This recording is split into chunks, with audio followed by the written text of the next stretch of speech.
Hey, welcome back to another Scope Creepers podcast. My name is Aramis, and I hope you're having a delightful day. I just got done chatting with Orbital Potato, and this is the first time I've had a non-game developer on this channel. Orbital Potato, I met him back when I had the demo for Hexagod, and he had messaged me and DM me in Discord because he started watching my YouTube channel from that, which has been really cool. And so we had this kind of relationship. And so when a game about feeding a black hole released a couple weeks ago, I reached out and said, hey, do you want to play it? He played it. He gave me really good feedback. I reacted to playing it on the main channel. And honestly, I think it kind of helped the snowball rolling down the hill was simply him playing it and him enjoying it and him sharing it. And maybe that gave other people kind of the courage to see, oh, this game's doing well for his channel. Maybe it could do well for mine as well. So I wanted to talk to Orbital Potato today with the goal of understanding his process of picking games, to all the way from seeing emails to looking and doing research to the types of games he plays and the things that maybe make him bounce off of the games as he's playtesting them before he actually sits down to record. This is a fabulous conversation. I think for me, I learned a lot about kind of the future of my studio. Like I always kind of wanted to make videos, make games that could turn into YouTube videos or that could make sense from a YouTube title or X, Y, and Z. And this kind of really cemented that in as a really good strategy for me to kind of try to have that exponential increase from having somebody who wasn't sponsored give me raw feedback and have those raw reactions and stuff like that. So make sure you go check out Orba Potato's YouTube channel over on YouTube. He creates videos every day. I find it helpful to check in and see what he's playing, just to understand, are these things I might want to play or what's kind of popping off in his automation / incremental space that he makes videos in. I really hope you enjoy this conversation. If you think these sort of conversations are interesting, let me know down below in the comments, and I'll try to find more people who are maybe non-game dev or game dev related to talk to, so we can start learning more and more about the different facets of this industry through the Scope Creepers podcast. I've been Aramis. I hope you enjoy this conversation with Orbital Potato. Without further ado, let's get into it. I guess that's where I wanted to start. Is you're the first non-game dev person I've had on here, and one of the reasons I think it's really interesting is because you cover so many indie games and you have probably a better pulse on indie games and different gaming things like that than I do, because I'm spending so much more time making games these days than I am playing games. And my opening question is, how do you pick which games you play? I'm sure you get a barrage of emails sent to you, but like, what stands out? What makes you want to play different games and cover them on your channel? I mean, I would say the simple answer is you got to play a lot of games in order to find the ones that are actually worth playing. There's no like easy way around it. You know, sometimes you can read a book by its cover. Sometimes you see a game and you think, hey, that looks amazing and I'm going to play it. Yeah. Like yours, for example, a little plug there. Oh, yeah. So yours is one that I knew I wanted to play straight away. But there's other games that you have to dive in, you have to explore, you have to play around a little bit. But unfortunately, there's just no easy way to do it. It's hours and hours of time on Twitter, on SteamDB, on itch, trolling through emails, re-trolling through emails. It's just a lot of work, and you have to play a lot of games, as I say. How many games do you play that don't actually turn into videos? Like, what's that ratio? I try and do a video a day, roughly. I don't always manage, but some days I manage 2 videos. So, if you call it 365, right? I would say I probably play somewhere in the region of 600 games a year, I would imagine. That's so many. Yeah, not for a long time, though. I mean, Sure. sometimes you can jump into a game and pretty quickly get the feel that, oh, this is a prototype or this is not finished. Yeah, you bounce right off of it. You bounce right off of it. You play it for a couple of minutes, and then you're out. But probably, I would say, in the region of 600, maybe to 700 That's games a year. So many games. Are you getting free copies of all those games? Are you spending money on some of those? Like, it's weird. There was kind of like an inflection point where you go from being a fairly small sort of creator, where you're requesting stuff on Keymailer and you're reaching out to devs and you're sort of begging for keys, which is honestly, I mean, it's pretty sad to do at the start. I mean, I've not had to do this for a long time, thankfully, so I'm grateful for that. But you know, if you're starting out doing it, it is totally uneconomically viable to be playing a new game every single day and buying them on Steam. I mean, you would spend hundreds and hundreds and hundreds of pounds, dollars, whatever, you know, just for a week, depending on what you're playing. It's an interesting problem to solve because the ad revenue is so low when you're first starting a YouTube channel that it doesn't even break even on the expense of buying, even if it's an indie game, a $10 indie game. If you get 2,000 views in a video, you're not breaking even. Exactly. And you know how much 5,000 views pays. Yeah. It's not that different in this space. So, you know, it's an expensive thing to do if you're not getting the support from developers. So yeah. How did you get through that phase, that early YouTube kind of phase where you've, I guess, grown from that point? Like, how long have you been at it? 11 years. Over 11 years in September. Wow. Believe it or not. I don't know if there's, see, literally that's the play button. Ooh. Right on the, it's pathetic, honestly. I used to really want that 100,000 subscriber play button, but they've shrunk it so much thanks to these damned shorts channels that are spamming out AI slot. Oh sure, they just blow past tiny. that. It's not very big. It's tiny. Yeah. It's tiny. Anyway, but at the start, and we can maybe talk about this a little bit later on, and sort of how YouTube has changed and how the sort of content that people make on the platform has changed.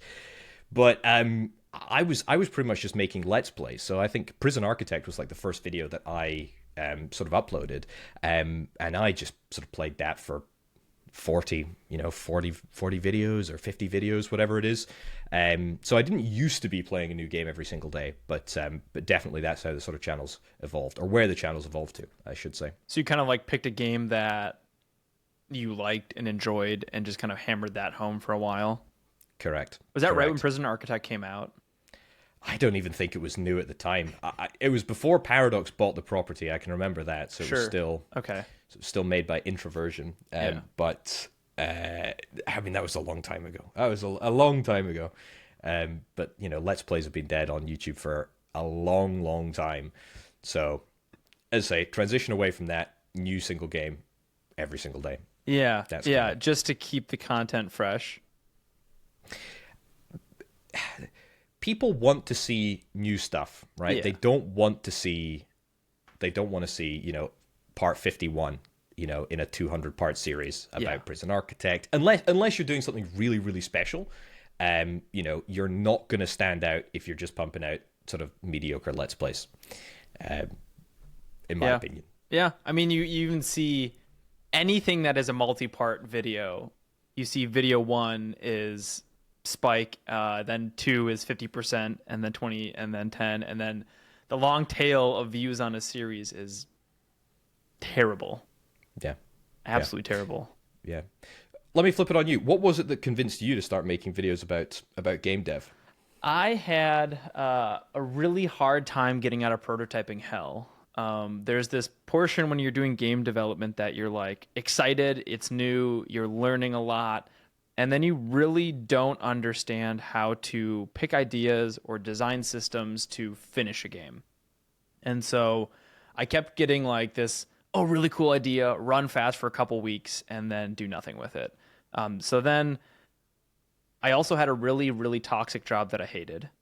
And I was like, okay, if I make a YouTube video, at least other people will know about my projects, and maybe that can give me some external force to like keep the project alive. That didn't actually end up being the reality, but I did figure out that I actually just enjoy making YouTube videos and like the storytelling and the sharing of my process with other people who kind of understand it. Because most people in my life don't make games. We play D&D, and that's kind of game dev and design in its own right, but having an online community of people has been something that I've enjoyed investing my time into in the long run. So really just out of a place of trying to... So did you make your first game before you started making content explicitly, or was it vice versa? I had made a bunch of small projects, I would say, up until that point. But Chess Survivors didn't come about until like 6 months into making YouTube videos. And that was my first like commercial product that actually made it to Steam. And you think that was an important part of sort of getting it across the line? You reckon, making videos? In my head, it kind of, looking back at it, marked this like, I'm taking this more seriously now. And that coincided with some other things like quitting that toxic company and then realizing, hey, I have like 9 months of savings. Let's like take a mini sabbatical and try to actually like finish a game and get it onto Steam and like dedicate some actual hours to this hobby and maybe turn it into something real. So it's kind of hard to tease out exactly what it is. But I just I guess I enjoy the process of making YouTube videos. At the end of the day, is like why I've done it for a long time is that it's something I find fun, because I don't know necessarily at my size if it's been worth it financially. I think it's created some opportunities for me, but definitely not like, oh my gosh, this YouTube channel has blown up. Like 20,000 over the course of like 3.5, 4 years is not all that much growth for a YouTube channel, and game dev is pretty niche. So why have you stuck with YouTube for 11 years at this point? Compulsion, habit. Honestly, Yeah. There was a time that so maybe I stopped for maybe 6 months, 8 months, once in the last sort of 10 years, and then I just kind of came back to it, and there's just this sort of driving compulsion that I have to put out a video every day. Like I feel physically unwell if I don't manage to get something out. Sure. Which is really weird to conceptualize, how I feel about that now. And, what if I'm still doing this in 50 years? Am I going to retire? As like, what happens? How does that work? I don't know. It's honestly, I've just been doing it for such a long time that I just feel like I just need to continue doing it. Yeah. And that's kind of how I've ended up here. I like that. Just you committed to it, and you're. I guess you say you feel physically ill. Is there enjoyment to doing YouTube still, and like that structure? Here's the thing. This is going to sound absolutely incredible to say, but I don't tremendously enjoy playing games, especially outside YouTube. Yeah. I really don't. I play. Cover your ears, League of Legends fans, but I play Dota, right? That's the only sort of sporadic game that I sort of play, Sure. and even that is incredibly irregular. I don't play any factory builders outside of sitting down and recording them, just because I feel if I'm going to be playing a game, I probably should be recording it. Yeah. You should be working. So I don't really like doing it outside of YouTube, but I do like making the video. I like the process of making the video. I like the process of making the thumbnail. I like the process of sitting down, thinking about how I'm going to approach the video. Yeah. Thinking about what you're going to say, and that commentary, throughout. It's not challenging. I don't want to make it sound like it's a difficult thing to do. But I think it's a lot more challenging than people think it is to make a video in such a way that it adds value to the game. And so that's always sort of what I'm trying to strive for each and every game that I end up covering on the channel. Are there tricks to how you've accomplished that challenge, like narrating your thoughts in a way that like that as a kind of mission statement's interesting to say add value. I would have expected you to say like to be interesting or something like that, but it's like you're actually trying to add value to the game. What are some tricks you've done or learned to do? I mean, taking it back to, I guess, sort of basic principles, the way that I approach a game, I will always, so my process is whenever I see a game, I'll boot it up, or I'll buy it, or I'll get the code, I'll install it, whatever. Mm-hmm. I will always play through the tutorial fully, like 100%. I will always go through the tutorial. And this is where oftentimes the cracks can start showing, because games that don't have skippable tutorials, absolutely, if you're watching and you're developing a game right now, make sure it's got a bloody skippable tutorial. It absolutely drives me crazy if you can't skip through the tutorial, because what I will do is I will always play through the tutorial, and then I will basically, as a challenge to myself, try and re-explain how the game is played to my viewers. And one of the sort of things that I think I can do at an above average level is to be able to synthesize that information, make it concise, make it digestible, and explain, hopefully in a much shorter time frame, how to play the game to a very basic level of competency than the tutorial is able to do. And also just because, you're able to explain quicker than you're able to sort of show. Yeah, and you're getting them up to speed on the video through your lens. You're not sitting there. My problem with tutorials is nobody, like, I don't go to a game to read. I'm not there to read. And I'm like, that's one of the things I like about a game about feeding a black hole is there's no tutorial. The tutorial is figuring out the gameplay. Even like, you think like a game like Noita. Like, Noita has no real tutorial. You figure it out as you go. You're learning how to use the spells and the enemy types, and you're like, I really like that simple mechanic and then deep exploration to like figure out what it is. And I think as long as I'm gonna try to make my next games with no tutorials, because I really hate making them because they're very uninteresting. Yeah, but there's tremendous amount of skill to put together a good tutorial, like a really, really good tutorial. Yeah. But it just so happens that I think most games probably don't need them.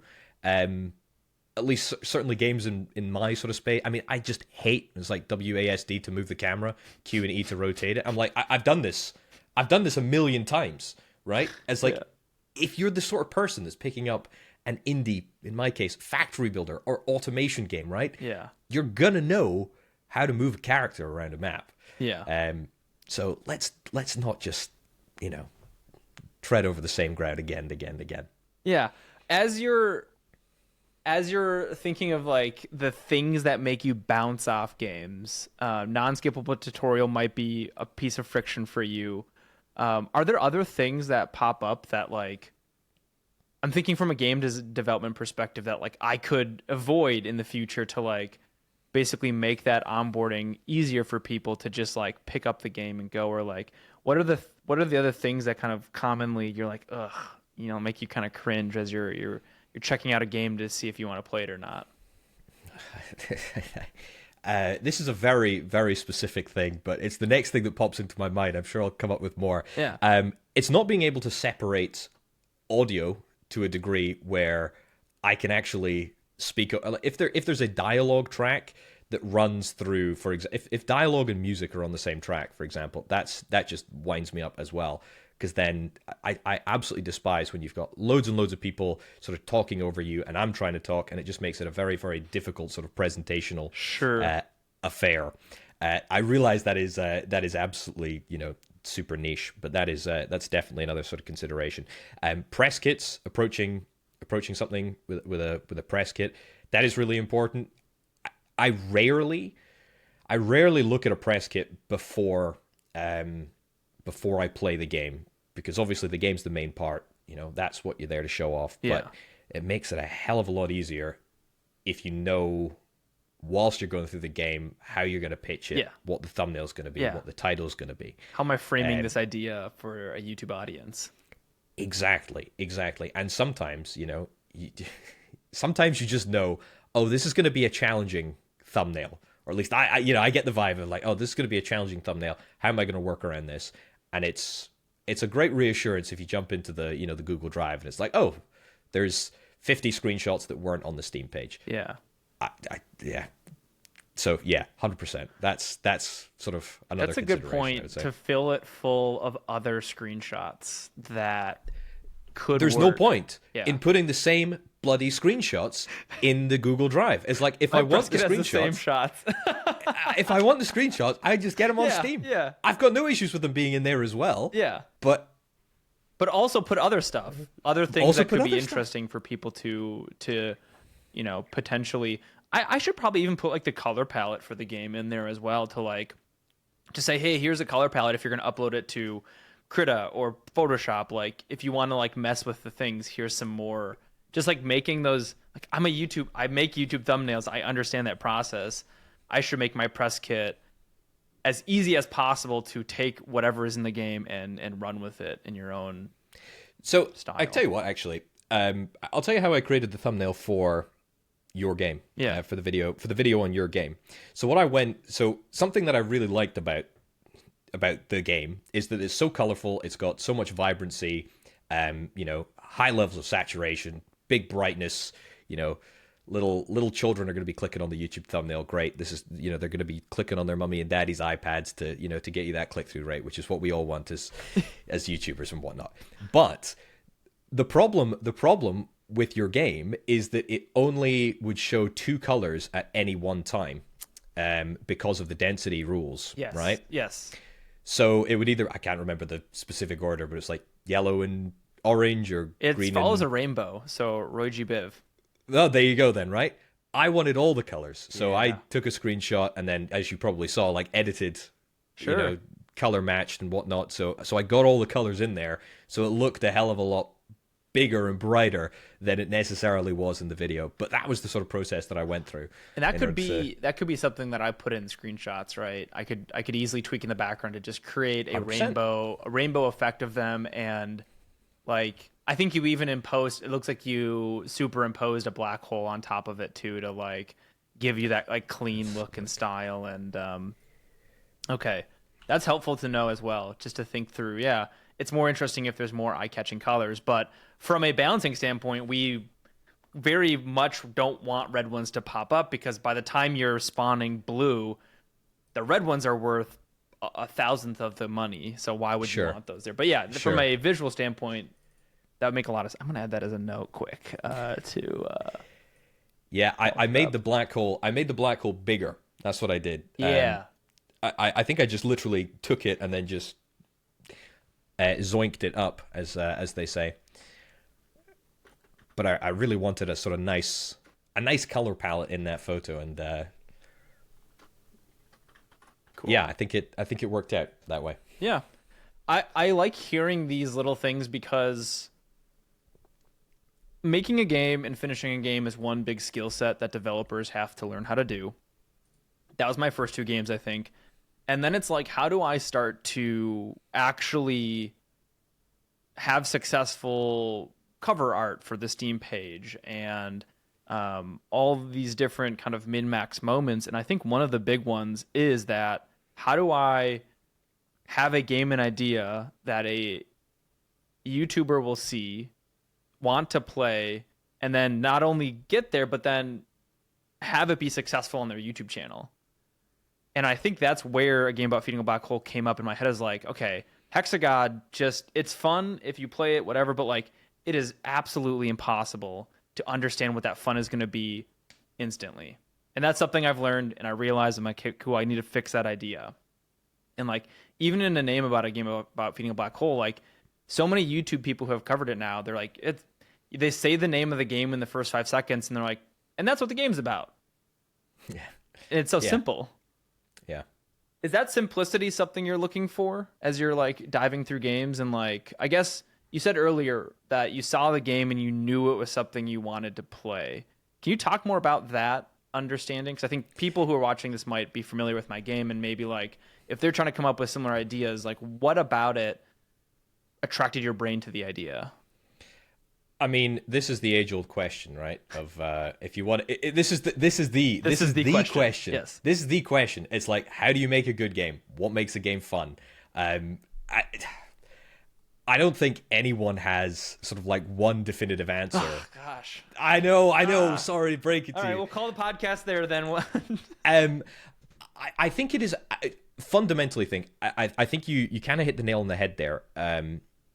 About expectations. It's like, what are people's expectations for a game? You know, if you just literally show them the absolute minimum about this game, it's the cover art, the capsule image, and the and the name of the game. What do people expect to be doing in this game? I would say they probably have a fairly accurate idea. Yeah. About a game with feeding a black hole. Yeah. But other games, maybe Hexagon, it's not, as you say, it's not super clear. It's not super clear. Yeah, if I tell you Hexagon, you're like, do you mean Hexagon? Like, there's like you could have a decent name, but like, if I just said out of nowhere, hey, do you want to play Balatro? You'd be like, I don't know what that is. Like, that game, the name of that game doesn't explain anything about the game, but it blows up because it's that prolific of a game idea. And then you actually see the Steam page and you understand, okay, it's cards. You watch the first 5 seconds. Okay, cool. That looks juicy and fun. You you get sold in the game very quickly by actually looking at the game's page. I'm a huge proponent of I really rate Steam's algorithm. I rate YouTube's algorithm. I am a firm believer in that people who complain, it's probably just as prevalent in the game dev space as it is in the YouTube space, but people who complain about the algorithm are mislabeling what the algorithm actually is and what it actually does. Fundamentally, the objective is of the algorithm, in both Steam's case, showcasing games to players, prospective players, and in YouTube's case, showcasing to prospective viewers. It's about getting the content that people want to watch in front of those people. Yeah. So if you make a product that people want to play, then Steam will do an excellent job of serving that up to the people that want to play it. Yes. Just like YouTube will serve those videos to the people that want to watch it. Yeah. So when people say algorithm, I've stolen this from somebody, I can't remember who it was. Replace the word algorithm with audience in your mind every time you say it, and you get a much more representative understanding of how these sort of platforms work and how they serve their content to people. Yeah, and it's easy to make a YouTube video that you're proud of and then have it not be successful and then be like, oh, the algorithm just didn't push it enough. But if you can take a step back and say, well, or maybe my what I wanted out of the video is not the same out of what an audience wants out of that video. And the audience doesn't actually care about it. They don't actually want it. No one wanted to play that game. No one wanted to watch that video. Shoot, that's on me for framing it. Maybe it's framing it the wrong way, or wrong title, wrong thumbnail, wrong. It could be the wrong Tuesday. This is the thing about creative endeavors, right? Is that there are so many variables that go into quite literally any project. If it's a book, you want to write a book or make a movie, whatever. There's so many different ways to approach all of these, situations and projects that sometimes you can end up making something great and people want to watch it. Sometimes you can end up making something great, people don't want to watch it. That's just how the cookie crumbles. But fundamentally, the algorithm and the algorithms that we have, they are good. They are good and they are helpful, and they've been tremendously successful at providing entertainment for viewers and revenue for the people that are, making the videos. Yeah, it's just a hard pill to swallow sometimes. When you're like, oh, I made a shit piece of content. Shoot.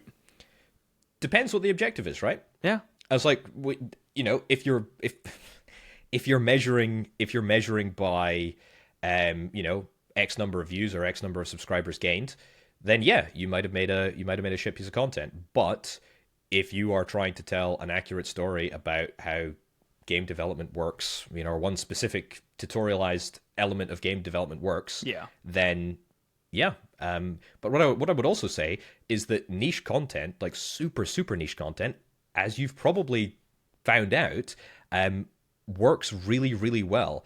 And oftentimes the benefits of having a sort of smaller sample of people who watch a certain video or play a certain game can be compounded by the fact that the community around that can be much stronger, much more engaged, much more interested in what's actually happening. Sure. So, different strokes for different folks, I suppose. Yeah, I think that's something I've learned in the last year is that I'm not doing YouTube necessarily because I'm trying to grow on it as a platform. And kind of letting go of that has made my videos better. It's made me make them quicker, which has made them, for the little bit of money I get from ad revenue, it's made that more efficient. Like if I can my goal is make a video in less than 2 hours, and like that's helpful to just be like, okay, this is just an output of me just sharing myself. I'm not trying to do anything too much with it. As you look toward the future of your YouTube content and stuff like that, I know you said, am I going to be doing this in 50 years? Do you have any end in sight? Is there any desire to, or is it kind of just, you're not even thinking that far ahead? Where are you at with kind of the future? I honestly don't know. I mean, I'm in a fortunate position where I could go full time. I could go full time. I could go full time fairly easily. So you have a full time job and you're doing a YouTube video every day? Yeah. Oh my gosh. I do. Yeah. I love what I do. I love my day job, and it's great. But but I also love making YouTube videos, and that's Yeah. kind of the thing. So I don't know. I think the truthful answer is, I think I'm probably just going to keep on splitting the difference for now until something changes. Yeah, I'd that's imagine. cool. I'm imagining that takes a lot of pressure off of YouTube then, which maybe allows you to make, like, I feel like you can almost feel when someone's trying too hard to like make something really engaging and entertaining, and like I don't feel that from your videos. Like there feels like there's a genuine, I'm exploring this game and I'm genuinely having fun, or I'm pointing out something where I'm a little confused, or X, Y, and Z, and like I don't feel the same. I guess sometimes I feel pressure from a YouTube content, and I've done it in my own content where I'm like, I really want this one to be successful, and so I'm trying too hard, and we can feel that as YouTube audiences. I mean, I like to frame everything in terms of trade-offs with YouTube, right? Sure. Because if you want to denigrate yourself on YouTube, I think you could be very, very successful very, very quickly. Um, if you want to just start putting out AI slop content and, hyper, whatever trendy sort of video edit, whatever it is at the time, I think you can do that. And I think if you've been around this space for a while now, or, I've been around this space for, 10 years, 11 years, you can see what works for people. And, if making a million bucks is the goal, there's a hell of a lot of an easier way of route to that than making videos about indie factory builders and whatnot. That's for sure. But that's not a trade-off that I'm willing to make. So in that regard, yes, having a day job is that sort of extra little buffer there. But at the same time, for me, YouTube is not necessarily about, don't get me wrong, I want to see the channel grow, want to get more views, etc. Yeah. But it's not really about the objective of, creating something that I can't say I'm proud of at the end of the day. Yeah. So there's a little bit of a balancing mechanism there to, Yeah. I want to grow, but not at all costs. I want Yeah. to also still make the content I want to make. Yeah. Yeah. But what about you? Right. So you have you been full-time game dev now for Yeah. how long? How long's it been? I think we're on like month 19 or 20 or something like that. Okay. Yeah. Can you envision a world where you go back to working real job? I really don't want to at this point. My goal this is my second stint of full time. The first one was kind of just, I would call it like a pseudo education in game development, because I basically launched Chess Survivors into early access when I ran out of money, and I happened to get a job offer all that same weekend. It's a very exciting weekend of my life. This is the stint where I'm like, I want to do this until I decide not to, and that's kind of my metric of like, I don't know what the future looks like. Like, does it mean I become a bigger studio? Do I get employees? Do I stay lean? I don't know what that means or looks like, but right now I really enjoy being my own boss, and the problem solving and learning that happens right now is still really high. I kind of got bored of having my full-time jobs before, of like, I was a Salesforce developer and just got really, I'd done that for 5 years and it got boring. And I started to like, just not want to do it, I suppose. But like right now I still feel like there's a lot of challenges I'm overcoming, and that's fun. And that feels like a really deep well of challenges to overcome. So I really don't want to get a full-time job again. I feel like there's still, I don't know how many games I'll make, but I feel like there's still at least like 4 or 5 games in the foreseeable future that I want to make over the next couple of years. I was going to say, you must come up with ideas all the time. I mean, Yes, I have a notebook full of ideas somewhere. It's over there. I see indie games pop up, whether I'm watching on your channel or like Retromation or somebody. I'm like, okay, I might not play it myself, but I'll watch you guys play it, and I'll be like, all right, I could make an idea in that area and do something with it. An example would be like Loop Hero and or He Is Coming.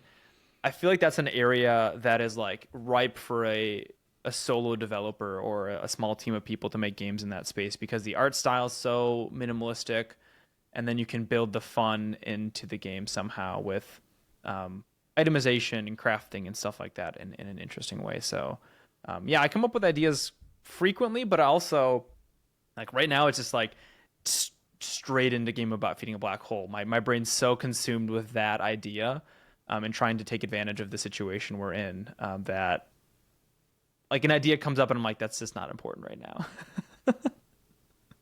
Because this was your objective to get the game out in what was it, 6 months? It was just over 6. I wanted to do it. It was I had the idea after I released Hexagod in March, and I wanted to get it in the June Next Fest. But the timing of that just didn't really shake out. I was doing too much Hexagod development at that point.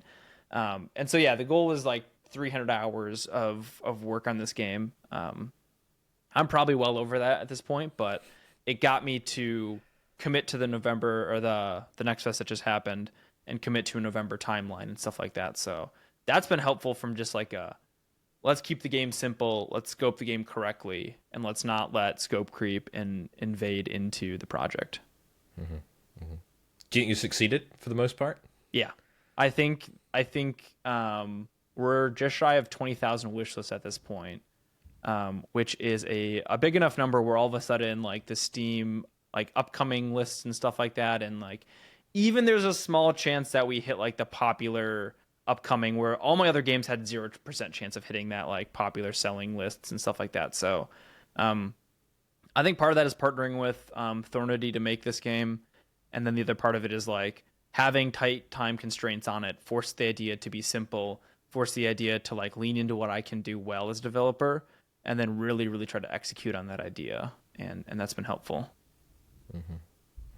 Yeah. Oh, cool. Yeah. I think it's great. I love it. I love the game. I can't wait to play. I mean, watching you play it, and I got to the end of it, I'm like, it was so fun to see you have like, because you were the first YouTuber who played the game, and I was like, we had conversations about some of these feelings, and you'd say them out loud. I'm like, we designed that. I'm like, it was really, really fun. This might sound really dweeby, but I really tried. Like, I even more so than I normally do. I was like, right, the comments that I make in this video, I need to make sure that they are not instructive for you, but like they are helpful in the way that they could perhaps provide feedback. Yeah. Because I knew that I knew that you'd likely watch it, given that you messaged me about it. So I was really trying to be as productive and as helpful as I possibly could. It really did. It led to us kind of reworking how we do density now. Like previously density was linear with health and the amount of money you made. And so it just felt off. And we had to have those like money multipliers for how much you got, which are fun moments of like going from 2 to 7. You're like, big number. Like, oh, big number is big. You're like, whatever, I don't really care. But now density basically fills that slot. So it's like the money goes up exponentially with density. So you'll now see a density asteroid and be way more excited about it. Where before, especially the way you talked about it, I'm like, okay, you stumbled over that moment. I'm like, I don't like that. I don't want you to stumble over this new mechanic. I want you to see it, ask questions, and like, oh, that 3x'd my money from asteroids. Mm-hmm. Oh yeah, I'm gonna no doubt I'm gonna go for orange now. Yeah. Like, sure, there are those moments in games I find are the most magical, but they're so difficult to capture. And for me, it happened in a game about feeding a black hole. When you think, oh, this is just going crazy. It's exploding, and suddenly you can do so much, and that's great. The other great game that I would say that did that for me anyway was a game called Foundry, which is like a Minecraft sort of factory builder sort of style game. Basically, very, very simple. You're putting resources into buildings, you're making iron ingots and whatnot, and then you unlock this ability to like drill underground, and it turns out you can just like get trains running through the center of the planet, and it's just absolutely mental. And it's just proper, like, for me, I always go to Foundry as the example of the game that just sort of makes your head explode, and it just commits you to playing for like the next however long it is to get across the next milestone. Can you say more about that moment? Like, what is the feeling you're having that you're like, oh my gosh, like what is that? And how far into the game did they give you that upgrade? Great question. I actually think for Foundry it was too long, because it's like it was over 2 hours for Foundry. Whereas I think realistically, 20 minutes is about the maximum amount of time that you've got to, in fact, probably even less than 20 minutes. To make somebody go, oh wow, this is this is the real deal. Yeah. Foundry was longer, although that was a long time ago that I played that, probably better part of 2 or 3 years ago. But I still remember the feeling. Yeah. Where I was like, oh, there's so much more to this game that, than meets the eye. And I find that tremendously satisfying. I think that's probably what people got out of what was that diver game that Bob's Diver? What was it called? Dave the Diver. Dave the Diver. That was it. Yeah. Without knowing or playing it, but that was there was constantly something that people were like, oh, this is new, this is cool, this is interesting. Yeah. So they had it sounds like it was you were playing the factory builder and you're like, okay, I've played a bunch of these before. Like from the surface, you're like, oh, this looks like a Minecraft mod pack, right? And then all of a sudden there's this moment where they broke your expectation and kind of showed you, oh, here's this part of the factory space that we're going to be exploring. And you can do your brain was like, oh, given now this broken idea, what all can I do with that? And that got you really excited to be like, okay, I'm playing this one for a while now. Yeah, and I think probably what I liked so much about it was that, at least from my awareness, they hadn't hinted at that. There was no sort of expectation that you were going to be able to, sort of open up a sort of auto mine under the ground and have tunnels going through the underneath of the world. Yeah, it just sort of looked like a sort of terrestrial, top of the, just a normal factory builder, if you can put it that way. But yeah, that still, it sticks in my mind as just the sort of ideal moment, at least for me. Are there other games that come to mind that have that kind of aha moment?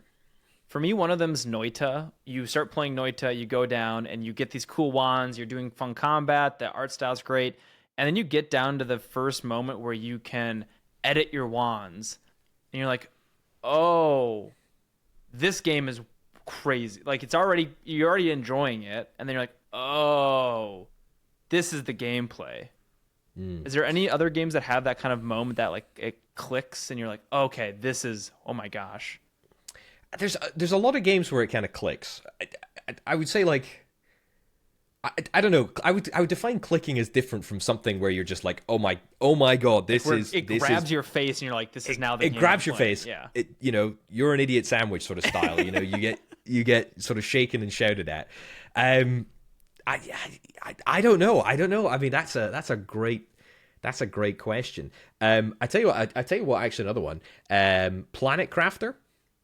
Mm-hmm.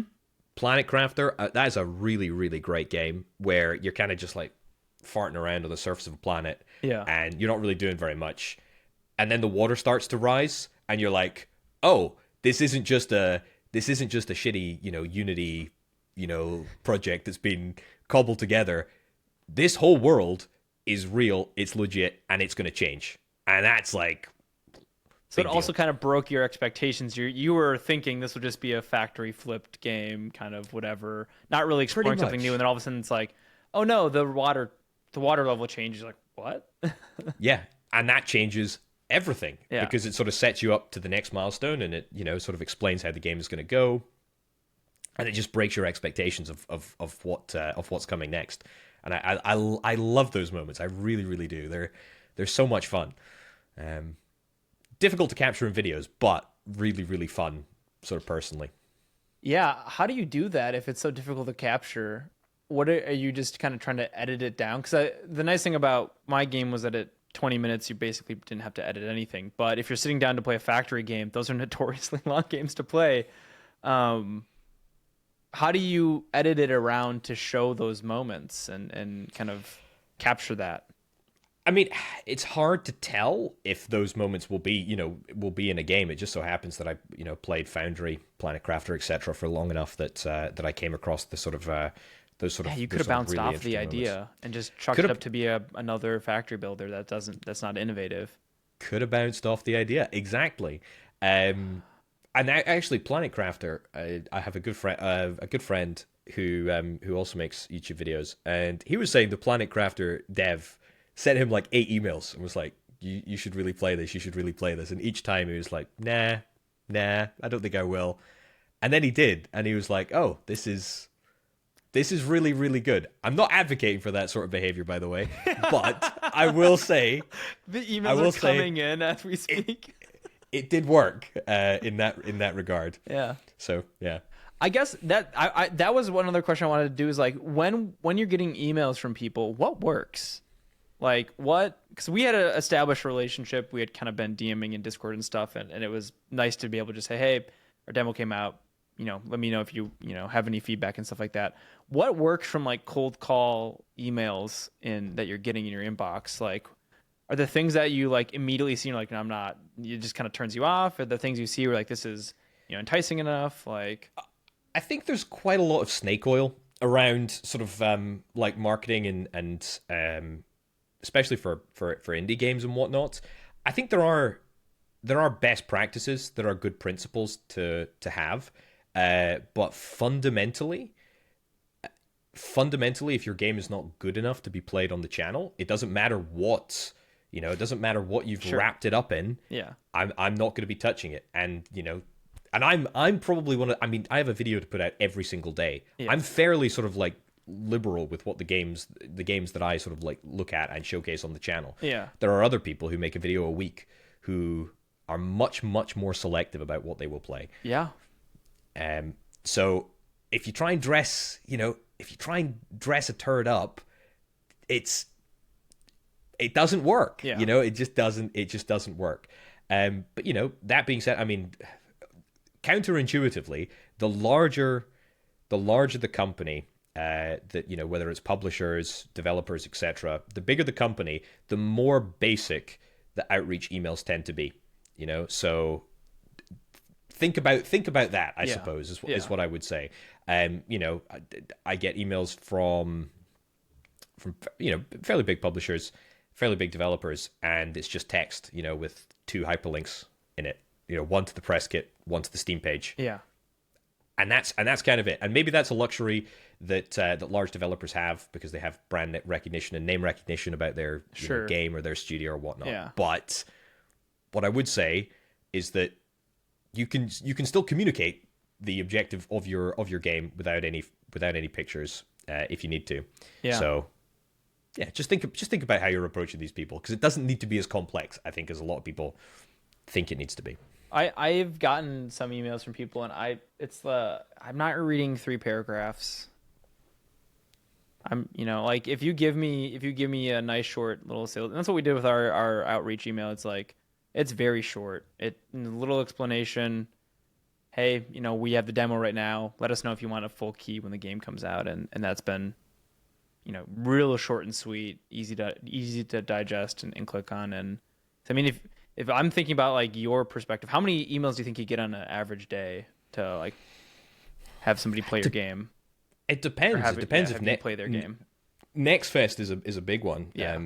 To be honest, I would say probably 50, maybe. My God. Yeah. Every day is crazy. It depends on the day. I mean, sometimes it can be up to 50. And I'm usually fairly good at sort of staying on top of them because I have a pretty explicit sort of strategy genre focus. Sure. So half of them probably are just not even something you'd play. Roguelikes, for example. I unless it's a city building roguelike, right? Which is those are rare. Few and far between, exactly. I'm not playing a 2D platformer. I don't care how good it is. I don't know what a good 2D platformer would look like. A good 2D platformer could walk down the street and hit me in the face, and I would have absolutely no idea. Yeah. So, there's generic sort of blast emails. They can have their place, I think, but just pick 10 mid-sized creators that, play similar games to you and just email them. They don't even need to be like bespoke. I would just say, hey, Orbital Potato, copy, a paragraph, maybe stick an image, 2 links. That's it. Boom. Like, just don't overthink it. If you have a key, give them the key in that email. Don't say respond to get the key. I've gotten there. I'm like, I'm not responding to get the key. No, that seems like you're trying to scam me. Why? Give me the key. I don't care. You can get hundreds of them. I just got 1,000 keys for Game About Feeding a Black Hole. Just send it out. It's fine. Don't be precious with it. Exactly. And if you're only sending it to 100 people who actually make videos, they're not going to get resold. I mean, they've got more of a chance of languishing in an inbox. It's probably sitting in the inbox, never to be seen, and that's okay. Yeah. But certainly don't say, I absolutely despise, when people say, key opportunity or, or key inside and then just not put a key inside. That just immediately, I'm like, I will just not cover your game. Yeah. I'm just not covering your game. I think that's rude. Yeah, it is. It's just totally impolite. You've wasted my time. Disappear. It's like if you open a loot box and there's nothing in the loot box, you're like, what was the point of the loot box? Exactly. As you're thinking of kind of the games you've covered recently and stuff like that, are there areas that get you excited about games and like trends in different sort of like automation and incremental sort of games and stuff like that? Or are there like certain trends you're excited about right now? I mean, it sounds pathetic in hindsight, but I mean, I had all these sort of conversations with everybody last year, and I remember specifically saying to people, I remember saying to a lot of developers, and I said, incremental games, that's where it's going. It's like 100% incremental games. Stuff like Tower Wizard just absolutely popping off. Oh yeah. Great, Barry Bob, great games, consistently great games, and they just sort of hit that, you're right in the middle of it, I think. Why do you think that is? Moment. Why do you think incremental games have popped off? Because they're very easy to make, relatively speaking. Yes. They're very easy to make. You can prototype it fairly easily. You can get the feedback loop is much shorter for an incremental game than it is for just about any other game apart from a visual novel or visual store, whatever the hell they're called. So I'm never going to play them, so I'm not risking any relationships with developers by slandering those games. But I think incremental games, not to diminish the achievement of making a really, really good, compelling incremental game, but they are easier to make than any other type of game. Why do you think players? Because you could have games that are easy to make and then no one plays them, right? But like, people are playing them. Why do you think players are so interested in playing them? I think we live in a post-Vampire Survivors world, right?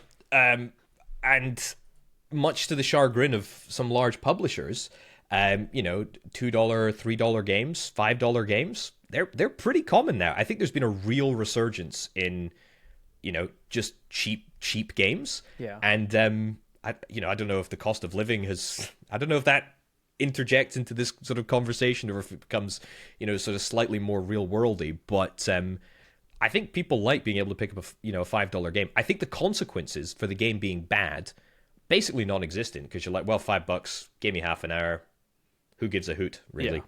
Yeah. And so I think it's much more sort of acceptable. I feel like it's a resurgence of like internet games from the early 2000s. Flash games. Like Flash games is basically what we're making now, and we're monetizing them by just saying, here's the cost on the sticker price, and it's less than $5. Play it on a Sunday afternoon, have fun with it, and then maybe never touch it again, and that's okay. Yeah. This is the thing, is like, you don't have to make a Factorio or a Satisfactory or, or a Noita or whatever it is. You don't have to be making that each and every time you make a game. Yeah. People get enjoyment from different things, and, the level of enjoyment that people get playing your game for half an hour might be the same as they get from Noita for half an hour. So, that's fine. There's no issues with making short games as I see it. Yeah. I've also really appreciated that if I make a roguelike deck builder, and I played a bunch of them, I play that and I say, why am I not just playing Slay the Spire? Why am I not just playing Balatro? Why am I not just, if I'm playing a Vampire Survivors game, why am I not just playing Vampire Survivors or one of the ones that are at the top of that kind of heap? With an incremental game, especially these micro ones, you can play one in a couple hours, feel the novelty of it, and then play a different one that's very similar. Like Keep on Mining is some direct inspiration for us. You could play both our games. There's different novelty in each of them, and you would have a similar experience from a moment-to-moment gameplay, but you're exploring different novelty. You've played a lot of them. Do you feel that way when you open up a new one? Like, I mean, I'm sure you can see similarities between different types of them and stuff like that.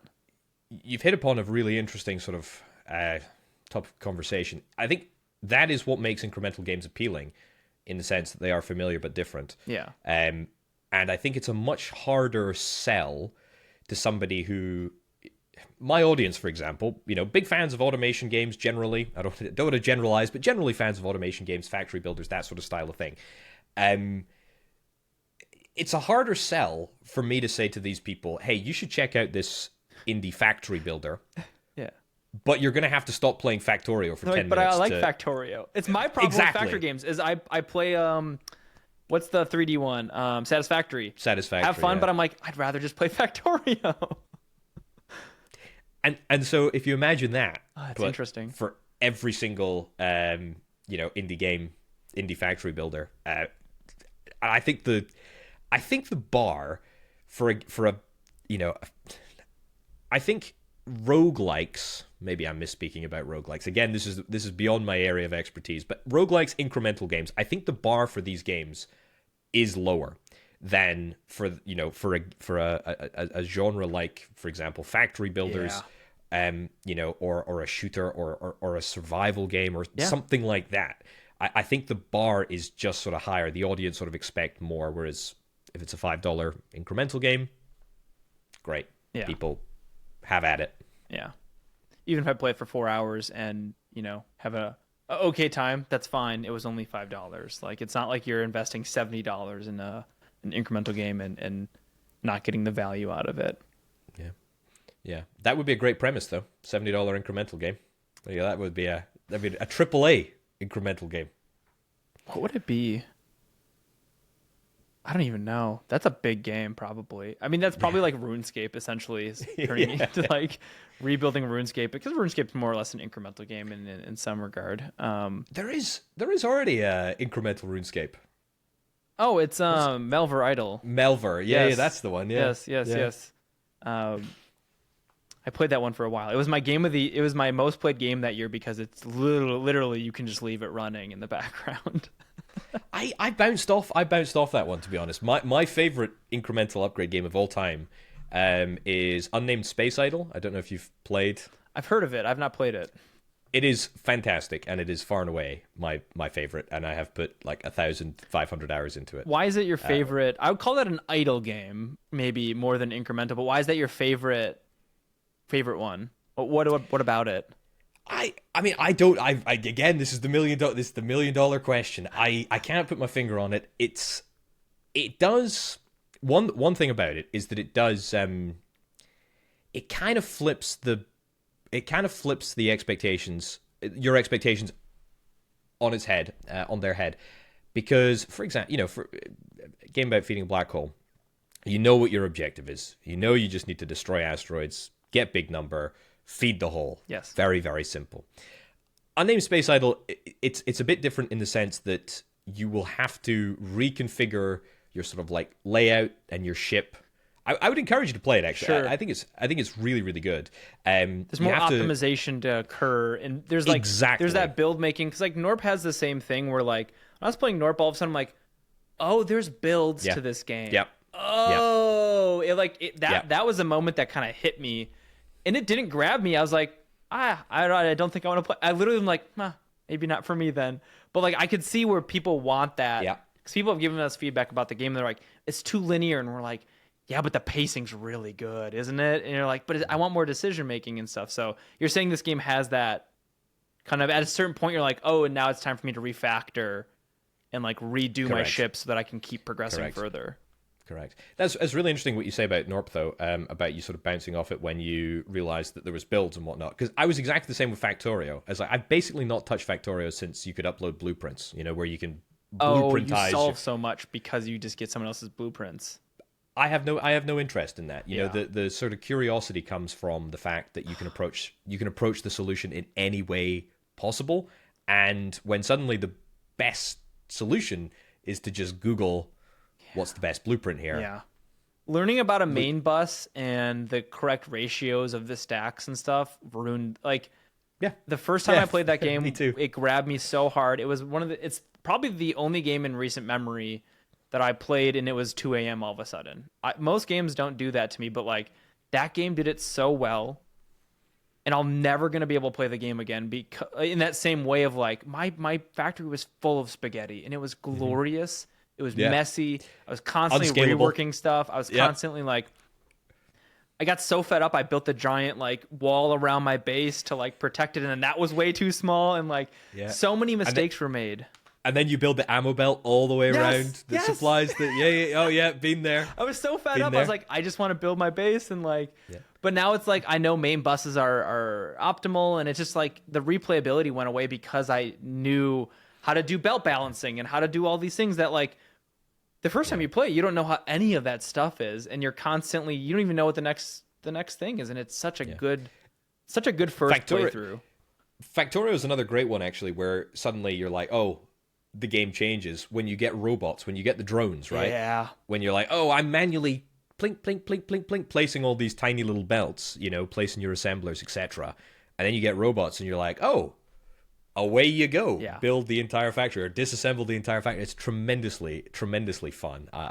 Yeah, I love it. And you I feel love like you Factorio. earn it too in that game. Like getting You those do. robots, you're like, it doesn't come too soon. It didn't come too late. Like you get there and you're like, now I need to build a whole factory to build just robots for me. Perfect.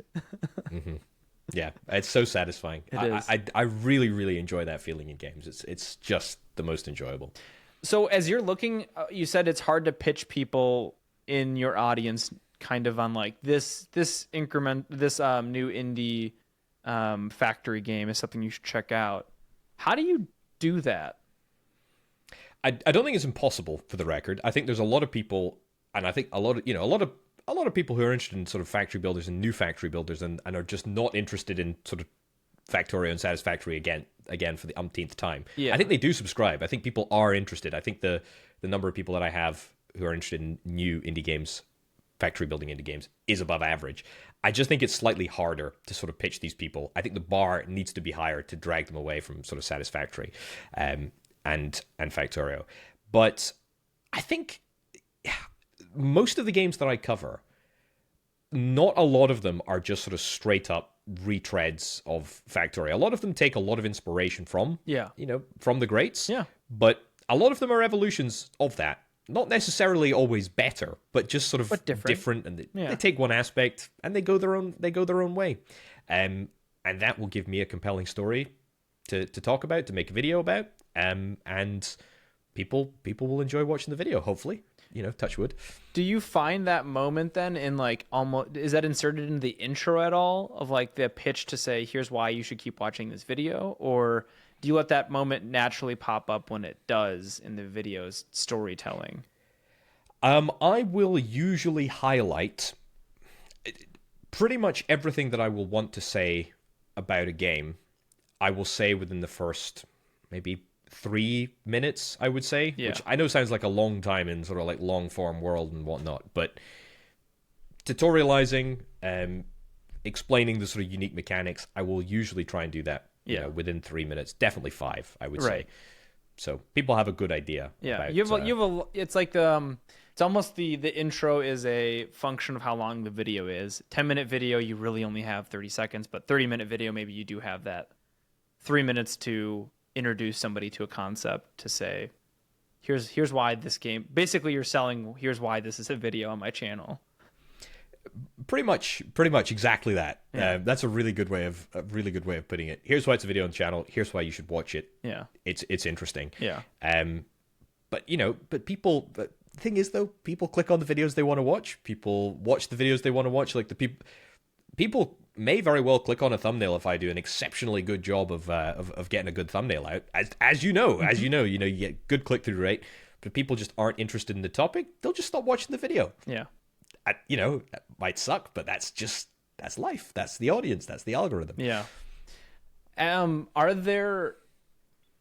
This is a question I ask developers usually of like what they want to make or a genre mashup they want to see. But is there a genre mashup you want to play? Like, I guess probably it's something in Factory Builder, but maybe it's not something in Factory Builder. I don't think there's anything that I necessarily want to play. I played I would say, psychological horror Factory Builder the other day. Yeah. Huh. And it's not gone up in the channel. It's not gone up in the channel yet, because I'm backlogging a few videos at the moment. Sure. But Oh, cool. it was a super interesting like first person factory builder where there's no UI at all. The tutorialization is done through some like there's like a mysterious knock on the door and there's like a tape and then you have to like insert this tape into a machine and then it spells out the text and then you have to interact with the world. So it's very immersive then. Very, very immersive. So you go through this whole sort of like tutorial setup because it was just a demo. You go through this tutorial setup which maybe takes 20 minutes and then they're like, oh, and you're also like you're like stuck in this warehouse and you build this backup terminal to, I don't know, just in case, they say. And then they're like, oh yeah, you're going to go down into like these deep dark mines with a robot with a drill and a gun. Why would you need a gun? Who knows? And then you go down there, it's pitch black, and aliens start running at you. And it absolutely scared me shitless, to be honest. And I hate horror. I hate all that nonsense, but this was really, really good. I thought it was a really, really great sort of twist. And I remember recording it at the time and thinking, I've seen it all now. A factory builder, psychological horror. This is it. We've peaked in the factory building genre. I love when there's that idea that it's they did this to the game, or like they took this idea and did like that sort of YouTube title, but then the game still has to be good. Like I'm sure you've come across ones that are like, oh, that's a novel combination, and you didn't execute on that combination. Maybe because the combination is fundamentally flawed, or just there's a few decisions in there that kind of don't work. Is that something you felt with kind of those like weirder mashups? I don't think there's anything that I would say is so fundamentally flawed that it's not fixable or not workable. I think every genre mashup could work, but I think you're absolutely right about those decisions, right? Like you make some key decisions, the game just doesn't play, the game loop is not fun, or games need to be fun. That's the point. Yeah. They've got to be fun. Yeah. You've got to enjoy what you're doing. You can't just go round and round in circles, which is why I don't really mess with simulator games because I just don't understand what's fun about simulator games, really. As far as like are you talking like Euro Truck Sim, or are you talking more like the trading card shop simulator game like Euro Truck Sim? I don't mind Euro Truck Sim. I think that's all right. But I mean, all of these. I mean, there's Farming Sim. I bounced right off those games. I'm like, this is too monotonous for me. They're the good ones. I mean, Yeah. there is a deep, deep, deep rabbit hole and bloody loads of channels on YouTube that cover these sort of these simulator games, and they're just so janky and strange, and I think they're like pumped out of like some warehouse in Czechoslovakia or something. I mean, that's not a country anymore, but you know what I mean. Yeah. They're pumped out of a warehouse just in the middle of Eastern Europe, and I don't know. But people who love them love them. They love them. They love them. They love them. That is a niche where people are like, yeah, I'll buy the next farming sim game. Like, no questions asked. Like, yeah, did you change anything? No, but I'll buy it. Like, yeah, the tractor's now blue. Oh, great, amazing! This is fantastic. This is just what we've been asking for. You can start even poorer now. Like, perfect. I wanted to be poorer. Exactly. Yeah. Okay. So that's a horror factory builder. That is. All right, I'll have to watch. I'll keep my eye out for when that video comes live. It was crazy. Yeah. It was crazy. So yeah, I mean, I think there's loads of great sort of genre mashups that really end up working, and I think pretty much every sort of factory builder. I do keep talking about factory builders, but that's the sort of my real area of expertise relative to everywhere else. But I think a lot of them have been done, and a lot of them do work if you make sure that it's fun, if you make the right decisions. Yeah. I feel like I've seen plenty of games where I'm like, this idea is good. This execution wasn't quite it, but I'm excited to see someone else take that mantle and like do a little bit different of a vibe with it to then hopefully have that. Do you ever see a game and think, oh, I would have approached this totally differently if I was designing? Yes, I think that has fundamentally changed how I play games. There's this like I'm having fun and I'm like checking in. Why am I having fun right now? Why do I like this? Why am I feeling this feeling? Like I keep like listening to like I'm like watching myself play the game in a way to be like, what is this fun here? And it especially when it's like a game like I just started playing He is Coming, and I'm like, because I think this is an idea I could do. Loop Hero is a better idea. I not famously, but I think that game sucks. I don't think you're alone in that opinion, I played it, I'm like, actually. I see the fun, and I'm like, and then I'm like not having fun. It's an idea that I want to like try to take the like inspiration from and see what I would do with that concept. Because I think I'm also fundamentally under the idea that there's no this like people like, oh, they just stole the idea from this thing. Like that's not how that works. Like everything builds on top of each other. I'm sure you know that more than anybody. Like people probably like, oh, they just stole Factorio, and you're like, they probably played Factorio and loved it and wanted to make their own version of a game like that. And like, you can't fault a dev for doing that. It's not stealing. It's taking inspiration from, Star Wars took heavy inspiration from Dune, and Dune took heavy inspiration from probably the Bible. I don't, like you can probably trace a lot of this stuff all the way backwards. And so I'm under the mindset that if I take an idea and I put it through my brain, it'll create something unique to me, even if it does feel familiar to some players. Here's a question for you. Do you ever worry, when you're checking in, playing He's Coming, whatever it is, do you ever worry by being too analytical that you miss the woods for the trees? Do you know what I mean by that? You miss the sort of, by questioning why it's fun, you miss the sort of really fun elements. Does that make sense? Yeah, absolutely. Like I'm thinking too much about it. Yeah. Yeah.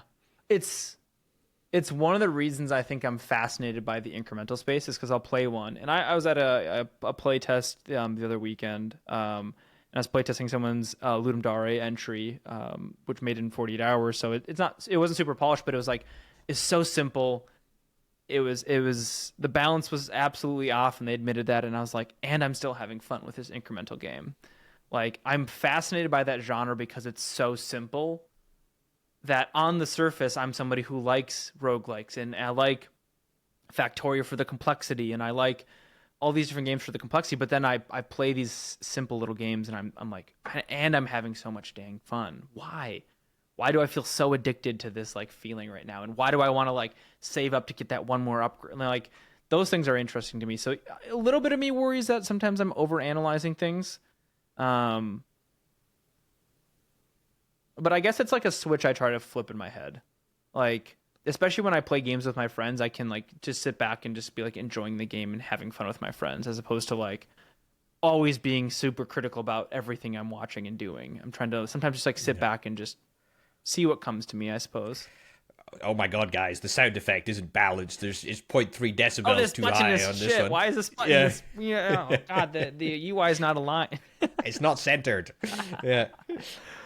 No, I find myself being a much less calling myself a functional game developer isn't the right term because that means something else. But like I build games that work. I don't really care too much about building games that are like technical marvels and stuff like that. Yeah. So I'm much more in the vein of like, I want to make something that's fun. And like, I know if I can do that it'll break through. And I think with a game about feeding a black hole, I've finally done something that is just like objectively fun. Like the feelings that you had at the end of that demo, you were almost mad that you couldn't play I wanted to play more. You were literally like, and I felt that. I'm like, oh wow, he's like, I just want more. I'm like, oh wow, like, oh boy, there was an emotional response that and like, you're not the only person who's felt that way at the end of the demo, and like, that feels really weird to like be tapping into something really human with that game. That's what games are for. Yeah. Like that's really, I think that's the moment, right? Like that's what you're looking for. Yeah. It's funny though that you describe yourself as a functional developer. I always describe myself as a subsistence YouTuber. Just in terms of like subsistence farming, you're farming for yourself. You're not really, you farm the wheat, you make the bread that feeds your family for a year, and then you go to the market and you sell a little bit of extra wheat, and you get some salt or pepper, whatever it is that old timey people buy. But that's it. Like that's my entire world. That's how I sort of conceptualize myself. So I think that's a very sort of similar metaphor there, actually. perhaps that's why we both, because you watch my content, and it's probably why I watch your content too, is that I'm a big fan. Not only do I like factory building games to begin with, like I'm already susceptible to that, but also the commentary you give, I'm like, yeah, I vibe with that sort of philosophy. That's I'm not just saying this because you've had the good graces to invite me to your podcast, which is very kind of you. But I really enjoy watching your videos. Thank you. Because it gives me the other side of the coin. Sure. It's very, very interesting. I think this whole,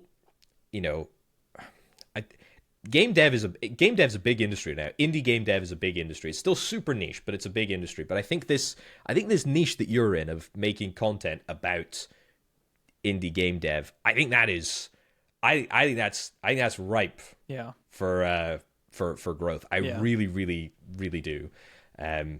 So yeah, I hope so. I'm getting it on the ground floor here. Remember your friends. That's what I'm saying. I think one of the things I've found now is I've outgrown Godot content, because I used to do some tutorials for Godot, and I recently did one and it did garbage. I think I've grown more people who are simply just interested in listening to me talk about my journey, just like I'm interested in, like, is Alex Steely? He does does blacksmithing. Metalworking. Someday I want to try it, but I'm also just curious to watch somebody explore and expand their shop of blacksmithing stuff. So that's kind of where I'm modeling a little bit of it. Just being like, this is me in my shop. It just happens to be a digital shop right now, right? So I appreciate that a lot. The thing is that I think genuinely YouTube is best for people that are passionate about something very, very niche that otherwise they wouldn't get to, to sort of talk about or explain. And that's why he does so well, because his passion is super, super niche. It's super niche, and it's so cool. Nobody blacksmiths anymore, Damascus steel, this whole sort of stuff. It's very, very cool. Yeah. In the same way that I think your videos are for indie dev. I mean, I think that's part of the premise of this podcast too, is like, I want to talk to people who are passionate about something.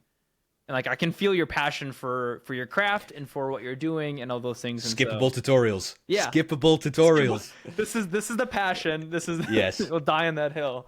I really like. That's awesome.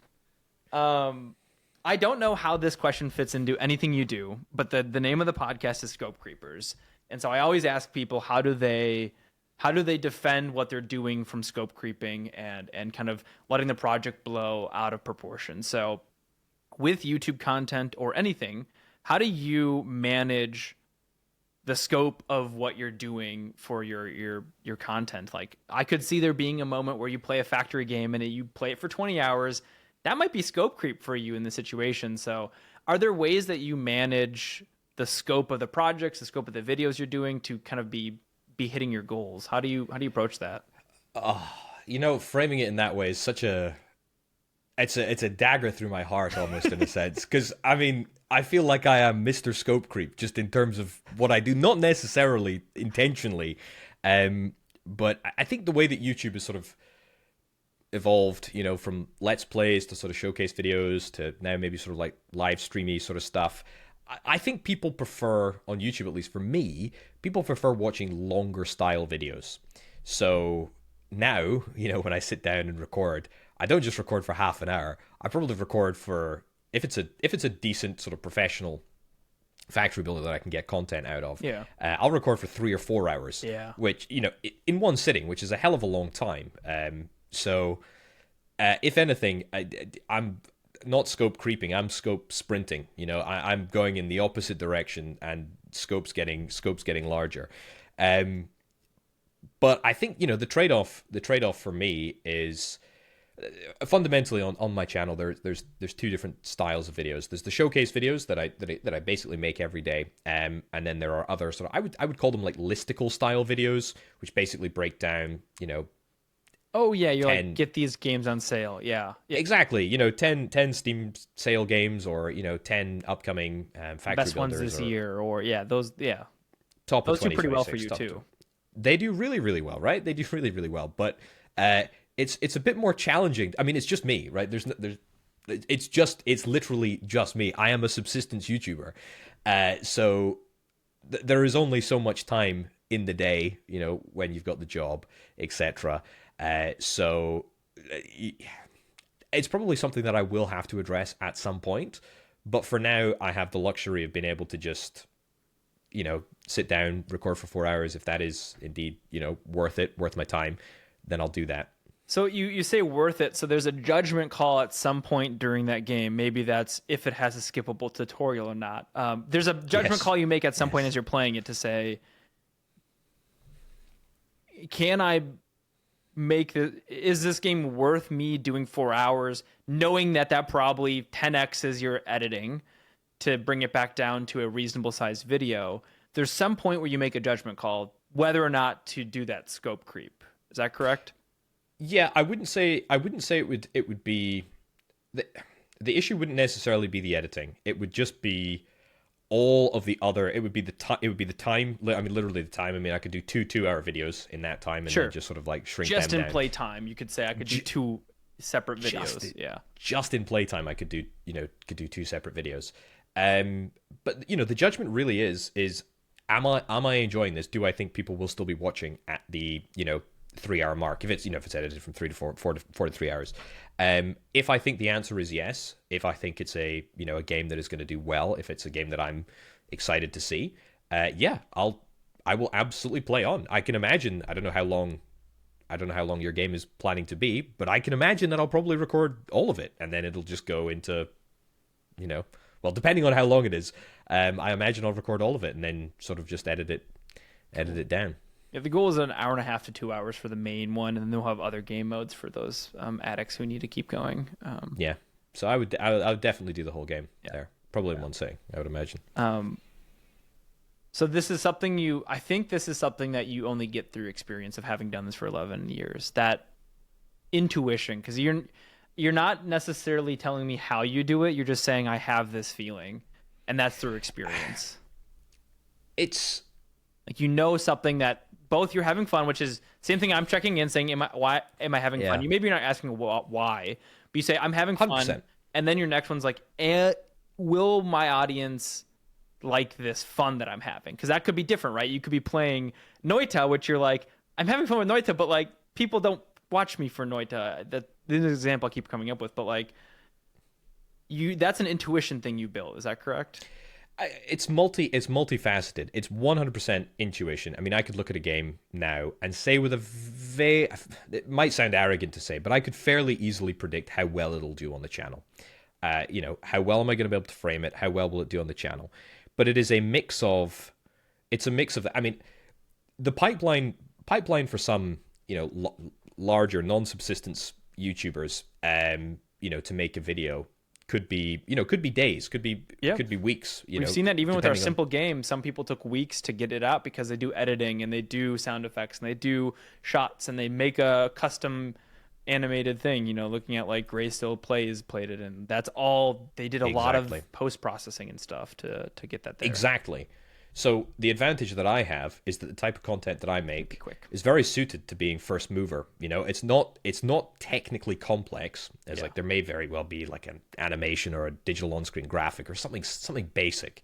But if I get the code, realistically, I could have a video up by 6 o'clock. That day if I really wanted to, if I really believed that the video would do well. So that ability, the ability to sort of get early access, get it up, the ability to judge that it will do well, and the ability to, frankly, the luxury to be able to sit down whenever I want to and just record, for 4 hours. Yeah. Because that is a privilege, that is a luxury. That could all go to to making a great video that just pops off. That's awesome. I'm a little surprised at how similar our vibes are from very different perspectives of the same coin, right? Like we're looking at the same area, but it's like we've come to kind of similar ideas and like approaches to doing things, of being lean and kind of efficient with your time. I like that. That's really cool. Yeah, but alas, not as efficient as I want to be. I'd much rather be able to do many more videos, more list style videos, more showcase videos, but just maybe in the future. What's holding you back from doing that? Your time? A lot of things. Apathy, I suppose, occasionally holds me back. Time, yeah, jobs, etc. I really hate scripting. I really despise scripting. Like writing a script for yourself or programming? No, I mean writing a script for myself. Okay. Writing a script for Yeah. myself. For the I benefit also of hate your scripting. audience.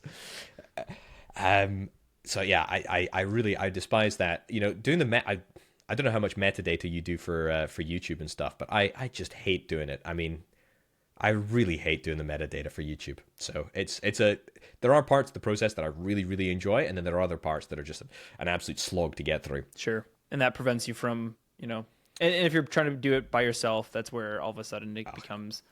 I'm just making excuses, really. Yeah. But yes. I mean, that's with partnering with Thornity to make this game. He's doing the stuff on Steam that I despise. He's doing all of the captchas to find the emails for the people who might want to do the incremental games. Like, he's spending so much energy doing marketing and stuff like that I'm just like, I want to make a good game. Hexagod I sent out to like 20 people. I'm like, that's fine. That's not enough people. We sent out like 500 emails for a game about feeding a black hole, and it's resulted in a lot more people playing it. So. Mm-hmm. Did you ever consider a publisher? We had somebody reach out because the demo just came out recently. There was nobody who was like looking for publishing. Like, the game was nothing until basically like you played it, and then I'm Cade played it, and the game wasn't anything until that really popped off, and then people saw it being fun, and then had a really successful Next Fest. So I'm assuming more people will reach out, just because on the you can see all the games ranked right now as far as wish lists go. You don't get to see how many they have, but you can see of all the unreleased games. And we went from like before the Next Fest, we were at like less than 4,000, and now we're top 2,000. And I think people pay attention to that velocity. They can see that games moved up really far, really fast. And so I'm anticipating more people reaching out, but I don't really have any plans to have a publisher. I might talk to some of them to see what they'll offer and what they'll do, but I mean, at this point, I'm kind of just, let's release it, Yeah. No, quite right. I think, you've pretty much gone the whole way, We did most yourselves, of the hard part. So. Exactly. Yeah, it's interesting. I know this. I don't know if the sort of cause and effect of this, but I know I'm Cade subscribes to my channel because he's one of the few people that has his subscriptions on public, so I get to see when And there's like this little thing in the YouTube I have studio. That one, yeah. It's like, I saw when you subscribed to me. Yeah, it's like big number. Oh, this is really cool. And I was like, oh, that's kind of cool. So I don't know. I think if you get the ball rolling, if you can get some schmuck like me to to play your game, I do think it matters. Like, it will, without a doubt. Thank you. I said that in the multiple times, but it does help so much. Like, that sort of marketing is everything, and that's like the future of my YouTube career, but also, I mean, game dev career is, how do I make games that can have a successful somebody play my game on YouTube? Like, that is a thing that, because I make YouTube videos, so I can understand a little bit of that world, that's where I need a min-max for in the long run, because unless I want to start paying people to play the games, but like, that gets expensive quickly. And it's inauthentic. See, that's the thing. It's like, my reaction is authentic. Yeah. Because I played the game for nothing. Yeah. Well, you can pay me later. That's all right. But it's an authentic opinion. Yeah. I think targeting YouTubers specifically, I think it's a great strategy for who should be playing your game, because these are the people that interface with all of your customers. Yep. I mean, literally all of your customers. I mean, I don't want to, I don't want to toot my own horn. That's not the objective of this. I'll toot it. Toot. No, like, I don't. You helped us start the ball rolling. Like, had you not said yes, I think there's a decent chance like that the snowball doesn't roll. Like, I think the game is objectively fun, but like, I also think I got lucky in the fact that you saw the DM. Yeah, you were in a good mood that day. Yeah. Yes, you reached out before. You the algorithm happened to give you my video, and so you're familiar enough. Like, there's a lot of little moments that got lucky to get to the point where I have a relationship with you that, you then do play it, and you do have fun. And so I want to toot your horn. That helped me a lot, like a lot. Yeah, I just think my expertise is judging whether or not I will enjoy a game, whether or not my audience will enjoy a game, and that's just my tiny little subset of YouTube. There are hundreds of other people who have many thousands of subscribers more than me and are much better at judging what their audience enjoy. Sure. Much better than me. But I think it's a great objective for indie developers to aim for, is trying to get a YouTuber to play my game. And also you get feedback. It's like if you can convince them to do it for nothing, which is the best way to do it, in my opinion, you get invaluable feedback about how the game is played. Even if it is somebody with, a very, very small number of YouTube subscribers, but has a very focused amount of content or plays games on the channel, it's like, that can be super, super valuable, I think. And it's, I get notified. It's like I get notified. I subscribe to a whole bunch of strategy creators. If a smaller channel, for example, was playing your game, that would flag it to me. In the same way that I may, I'm not claiming credit for this, may have flagged, to I'm Cade. I don't know. Yeah. But it's all sort of in the system, and it's all there. Yeah. But definitely aiming for YouTubers is a good objective, I think. It is. I hope I can do it again. Because I think there's something about the name and the concept that is really successful. So, I guess my final question for you: have you ever considered making a game? Yeah, and I may very well. Cool. We'll see. That's exciting. We'll see. Well, if you want help from the other way, I can, That's a very help guide very you, kind, or at least bounce ideas off of and stuff like that. a very kind offer. Yeah. A very kind offer. Yeah. Very cool. Well, thank you so much for coming on the podcast. I'd love to have you back again in the future, and it was really fun to react to you playing the game. So thanks for giving me permission to do that as well. Of course, cool. Of course. Well, I'm just a way to copyright strike it now. Actually, funnily enough, you've reminded me to go and do that. One of my friends said I should copyright strike I'm Cade for playing my game to get the money from that. I'm like, what a wild, like, let me get the $500 instead of them giving me free promotion. So funny. Absolutely not. But this was a pleasure. It was fun talking Pleasure's to you. been mine. And yeah, we'll chat soon. Yeah, absolutely. Pretty cool conversation. I really enjoyed that. We kind of came to the conclusion that we make content very similarly, or have very similar pragmatic approaches to content and creation. Make sure to go check out Orbital Potato's channel over on YouTube. Subscribe to him, watch some videos, enjoy the content. His odds are, if you like listening to me yap, you're probably going to like listening to Orbital Potato yap as well. I've been Aramis. Likely in the next coming weeks, you'll probably see a little bit of a gap in between them, because A Game About Feeding a Black Hole is coming out November 10th. Today is November 21st, and I still have a lot of work to do. So I'm going to try to go make sure I can get that done right now. And hopefully I can keep doing the weekly podcast uploads, but if that drops off, you'll have to forgive me, because I think that game's going to take priority over anything else. Thank you so much for watching this, and until next time, I've been Aramis. I'll see you later. Bye-bye.